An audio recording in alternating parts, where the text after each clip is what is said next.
സ്വലാത്തിനുള്ള പ്രത്യേകത ബാക്കി ഒറ്റ ഇബാദത്തിൽ നമുക്ക് കാണാൻ പറ്റൂല.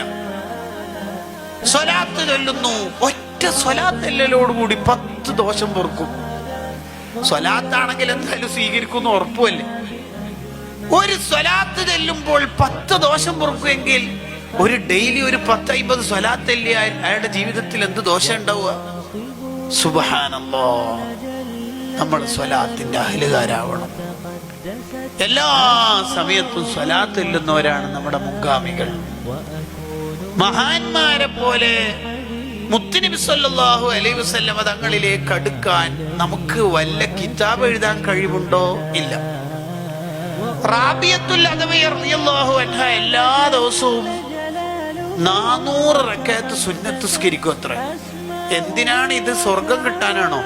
അല്ല. നരകത്തുനിന്ന് രക്ഷപ്പെടാനാണോ? അല്ല. പിന്നെന്തിനാ?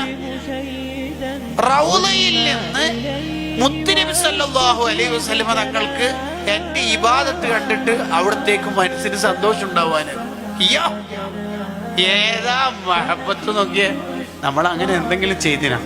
എന്റെ മുത്തുനബിന്റെ മനസ്സിന് ഹാപ്പി ആവാനാണ് ഞാൻ ഇത് ചെയ്തത്.